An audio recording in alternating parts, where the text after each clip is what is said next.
بسم اللہ الرحمن الرحیم۔ السلام علیکم۔ نبوت کے اعلان کے بعد 3 سال تک نبی اکرم صلی اللہ علیہ وآلہ وسلم اور مسلمان رازداری سے کام لیتے رہے۔ اسلام کی دعوت خفیہ طور پر دی جاتی رہی، چھپ چھپ کر مکے کی گھاٹیوں میں نماز ادا کرتے رہے تاکہ مشرکین کو ان کے اسلام قبول کرنے کا پتہ نہ چلے۔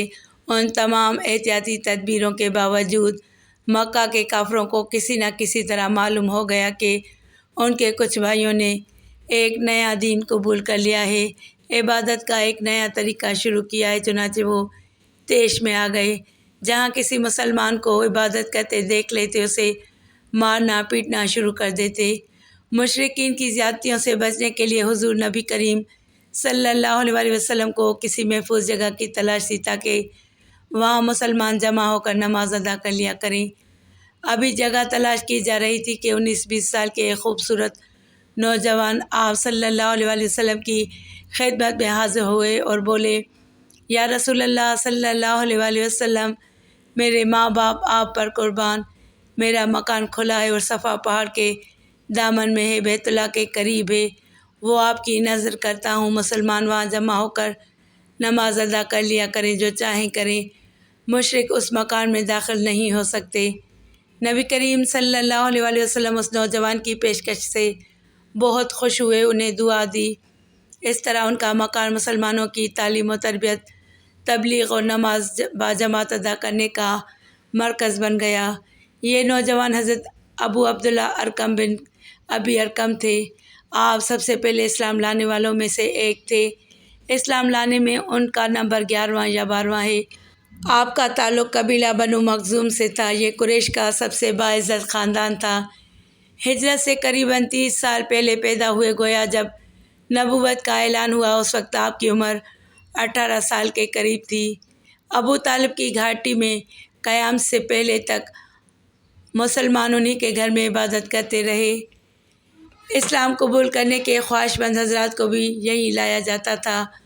کوئی کسی سے دبے الفاظ میں پوچھتا، حضور صلی اللہ علیہ وآلہ وسلم کہاں ملیں گے، تو اسے بتایا جاتا دار ارقم میں۔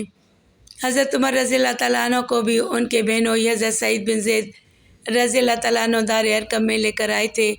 گویا ان کا مکان نبوت کے 7ویں سال تک اسلام کا مرکز رہا اور یہ ایک بہت بڑا اعزاز ہے۔ مدینہ منورہ کی ہجرت کا حکم ہوا تو آپ رضی اللہ تعالیٰ عنہ نے بھی ہجرت فرمائی۔ نبی اکرم صلی اللہ علیہ وآلہ وسلم نے انہیں ابو طلحہ زید بن سہل رضی اللہ تعالیٰ عنہ کا اسلامی بھائی بنایا۔ آپ نے حضرت ارقم رضی اللہ تعالیٰ عنہ کو مدینہ منورہ میں زمین کا ایک ٹکڑا بھی عنایت فرمایا۔ 2 ہجری سے غزوات کا سلسلہ شروع ہوا۔ آپ نے غزوہ بدر، غزوہ احد، غزوہ خندق، غزوہ خیبر اور غزوہ حنین میں شجاعت کے جوہر دکھائے۔ نبی کریم صلی اللہ علیہ وآلہ وسلم نے انہیں ایک تلوار عنایت فرمائی تھی۔ شروع سے آخر تک آپ اسی تلوار سے غزوات میں حصہ لیتے رہے۔ آپ صلی اللہ علیہ وآلہ وسلم نے انہیں زکوٰۃ وصول کرنے کا فرض بھی سونپا۔ آپ صلی اللہ علیہ وآلہ وسلم کے دور میں حضرت ارقم رضی اللہ تعالیٰ عنہ ہی زکوٰۃ وصول کرتے رہے۔ آپ نبی اکرم صلی اللہ علیہ وآلہ وسلم کی وفات کے بعد قریباً 44 سال تک زندہ رہے، گویا خلافت راشدہ کا پورا دور آپ نے دیکھا۔ آپ رضی اللہ تعالیٰ عنہ نے 55 ہجری میں وفات پائی۔ وفات سے پہلے وصیت کی کہ ان کی نماز جنازہ حضرت سعد بن ابی وقاص رضی اللہ تعالیٰ عنہ پڑھائیں۔ چنانچہ انہوں نے ہی نماز پڑھائی۔ آپ کے 2 لڑکے اور 3 لڑکیاں تھیں۔ 140 ہجری میں عباسی خلیفہ ابو جعفر نے حضرت ارقم رضی اللہ تعالیٰ عنہ کے مکان کو ان کے پوتے عبداللہ بن عثمان بن ارقم سے خرید لیا، لیکن یہ مکان ہمیشہ دار ارقم کے نام سے ہی مشہور رہا۔